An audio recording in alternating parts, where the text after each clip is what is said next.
صلی اللہ سیدنا مولانا محمد وبارک وسلم. السلام علیکم. سب سے پہلے تو میں اپنے چینل پہ آپ کو خوش آمدید کہتا ہوں.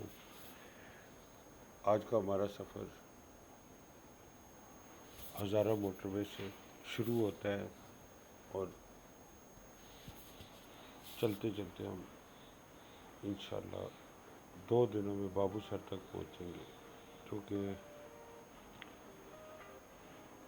ہم نے جو سفر صبح 5 بجے شروع کرنا تھا وہ 11 بجے شروع ہوا. گاڑی ہماری لیٹ آئی. بکنگ پہلے سے تھی جو کہ ڈرائیور کی نیند نہ پوری ہونے کی وجہ سے ہمیں دیر سے شروع کرنا پڑا. اس کے بعد ہم واک اینڈ سے حسن ابدال کے لیے روانہ ہوئے. وزریہ M1 موٹر وے ہم ہزارہ موٹر وے پہ پہنچے. وہاں سے ہوتے ہوئے ہم ایبٹ آباد اور یہ ہم ٹنل 1 سے گزر رہے ہیں جو کہ انتہائی خوبصورت ہے. یہاں سے ہوتے ہوئے ہم نے اپنا سفر جاری رکھا بالا کوٹ کی جانب. راستے کے حسین مناظر دیکھ کر ہمارا دل خوش ہوا اور ہمیں لگا کہ ہم جنت میں پہنچ گئے. لیکن یہ تو کچھ بھی نہیں تھا. آگے دیکھیے, آگے ہمارے سفر میں آپ ہمارے ساتھ بنے رہیے. یہ ٹنل 2 آ گیا ہے. اس کے بعد سے ہم ادھر سے ایگزٹ کریں گے, ہزارہ موٹر وے کو چھوڑ دیں گے اور ہمارا سفر مانسیرا کے سنگلاف پہاڑوں میں شروع ہوگا اور پھر وہی پرکیف نظارے جڑے ایسے کہندے سن کہ یہ جنت وچ ملن گے. لیکن اللہ نے جنت ساڈی اتھے ہی لے آئے. یہ خوبصورت نظارے سبحان اللہ. ہم نے یہاں پر ہزارہ موٹر وے پر ہی تھوڑا سا ریسٹ کیا, چائے پانی پیا اور بالا کوٹ کی جانب ہمارا یہ سفر رواں دواں ہو گیا. راستے میں عید کے دن تھے, عید کا تیسرا دن تھا. راستے میں بہت زیادہ ٹریفک جام تھی. تقریباً جہاں پہ گلیشیئرز تھے یہاں سے تو آلموسٹ ہم ٹھیک ہی گزر گئے. لیکن راستے میں جہاں پر گلیشیئرز تھے وہاں پر کچھ ایکسیڈنٹس وغیرہ بھی ہوئے تھے. تو ہم مانسیرا سے نکل کے کاغان کی طرف داخل ہو چکے ہیں. گلیشیئرز گر آنے کی وجہ سے سڑک ٹوٹ پھوٹ کا شکار تھی اور انتظامیہ بھی کہیں نظر نہیں آ رہی تھی, جس کی وجہ سے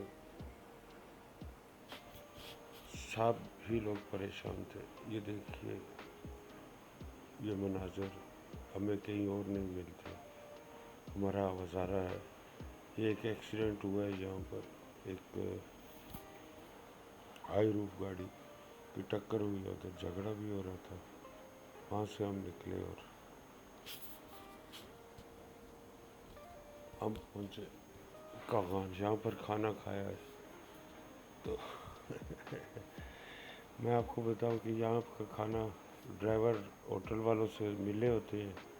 ہمارے پاس جو گاڑی تھی اس کے ڈرائیور نے ہمیں یہاں پر روکا. ہمیں تو اتنا معلوم نہیں تھا, تو کھانا اتنا اچھا نہیں تھا. کھانے کی تعریف کرنی چاہیے, لیکن اگر وہ کچھ بھی اس قابل ہوتا تو میں اس کو ضرور ان کو اپریشیٹ کرتا. چلو اسی بھی ڈنگ لگایا ہے تھے اگے ٹور پہ. پھر ہم ناران کی طرف یہاں سے روانہ ہوئے اور راستے میں وہی رکاوٹیں, ٹریفک جیم اور اس طرح کے بہت سارے مسائل تھے جس کا ہمیں بہت بری طرح سے سامنا کرنا پڑا. اور آگے چل کے میں آپ کو بتاؤں گا کہ اس کا مجھے میری فیملی کو کتنا لاس ہوا کہ ہمیں راستے میں ہی ایک جگہ اسٹے کرنا پڑا. لیکن ہر کام کے پیچھے یہ دریائے کنار ہے. ہم پہنچ گئے ہیں وہ جو میں بتا رہا تھا آپ کو، پی کے ریزارٹ بروائی، یہ رمیز بشیر صاحب تھے مینیجر یہاں کے، بہت اچھے انسان ہیں، اور آپ کو بھی میں دکھاتا ہوں کہ بہت اچھا ہے ان کا سیٹ اپ۔ کائنات ہوٹل پہ رات کا کھانا کھایا جو کہ انتہائی لذیذ تھا، بڑا مزہ آیا، بہت اچھا ذائقہ تھا ان کے کھانے میں، اللہ مزید برکت دے۔ لیکن انہیں تھوڑے سے اپنے ریٹس جو ہے نا وہ ان کو ریویو کرنا چاہیے، بہت ہائی ریٹس ہیں۔ تقریباً ہم نے 4 لوگوں نے ہاف چکن اور بریانی منگائی تھی، جو کہ ہمیں تقریباً 2700 روپے میں پڑی۔ ہوٹل ان کا ریسٹورنٹ بہت اچھا ہے، بہت شاندار ہے، کھانا بھی اچھا ہے، لیکن پیسوں کے معاملے میں جو ہے انہیں تھوڑا سا خیال کرنا چاہیے۔ اس کے بعد ہم دن بھر کے تھکے ہوئے تھے، تقریباً 11 بجے ہم کھانا کھا کے فارغ ہوئے، اور یہ پھر سو گئے۔ سونے کے بعد ہمارے صبح 5 بجے سفر دوبارہ شروع کرنے کے لیے اٹھے۔ ناشتہ وغیرہ ہم نے نہیں کیا، یہ خوبصورت مناظر بروائی کے صبح 5 بجے کے، جہاں سے ہم نے وحید بشیر صاحب کو، رمیز بشیر صاحب کو خدا حافظ کہا، اور ایک انتہائی حسین یادیں جو کہ میں بہت ہوٹلوں میں رہا ہوں، ان کا عملہ، رمیز اور ہوٹل سٹاف بہت اچھا تھا۔ یہاں پہ ایک پرابلم ہے کہ یہاں پر انٹرنیٹ نہیں ہے، کوئی وائی فائی ان کا ہے۔ یہ رمیز صاحب ہیں جو یہاں پہ مینیجر ہیں، اور یہ ان کا سٹاف ہے، ایک لڑکا دن میں ہوتا ہے، ایک رات میں ہوتا ہے۔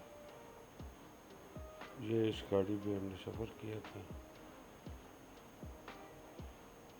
کیونکہ ہم نے ابھی نکلنا ہے، تو میں نے کہا آپ کو کمرے کا بھی ریویو کرا دوں۔ جس کمرے میں ہماری رہائش تھی وہ کمرہ نمبر 106 تھا۔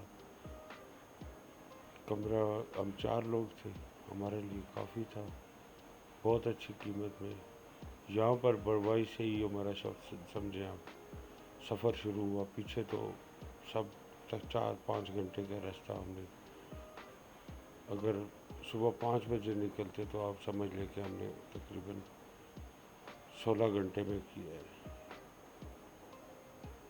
یہ ہمارا کمرہ تھا جس میں ہم نے رات گزاری، 4 لوگوں کے لیے تھا، 3 بیڈ تھے، ایک ہم نے میٹرس ڈلوا لیا، اور ہم نے بڑے سکون سے ادھر رات گزاری۔ پھر ان کو صاف ستھرا کمرہ، نیٹ اینڈ کلین، بہترین لش ماحول تھا، LED وغیرہ لگی ہوئی ہے۔ ہاں، میں وائی فائی کا بتا رہا تھا آپ کو، ان کا کوئی چینل سا بنا ہوا ہے، وائی فائی چینل ہے، تو اس پہ یہ 250 روپے کا کارڈ ملتا ہے، کچھ ڈیٹا وہ دیتے ہیں جو 7 دنوں کے لیے ہوتا ہے، تو زیادہ لوگ تو آتے ہیں اور چلے جاتے ہیں، وہ اتنا یوز ہی نہیں کر سکتے، تو باقی انٹرنیٹ کی سہولت پارشلی موجود ہے۔ اس کے بعد پھر ہم نے رخت سفر باندھا بابو سر ٹاپ کے لیے، جو کہ تقریباً 2 گھنٹے کا راستہ تھا۔ ہم صبح ارلی نکلنے کا مقصد تھا کہ کل کی طرح ہم پھر ٹریفک جام میں نہ پھنسیں۔ ٹائیگر پیک شاید ملکہ پربت کے بعد سب سے خوبصورت چوٹی ہے وادی کاغان کی، وادی ناران۔ اب ہم پہنچ گئے ہیں جی لولو سر جھیل۔ یہ بہت بڑی جھیل ہے، یہاں سے ہی دریائے کنار کا آغاز ہوتا ہے۔ لولو سر جھیل کی خاصیت یہ ہے کہ اتنی بڑی ہے یہ کہ اس کو ایک فریم میں آپ کو کیپچر نہیں کر سکتے، یہ تقریباً 5 سے 10 منٹ لگتے ہیں اس کو کراس کرتے ہوئے،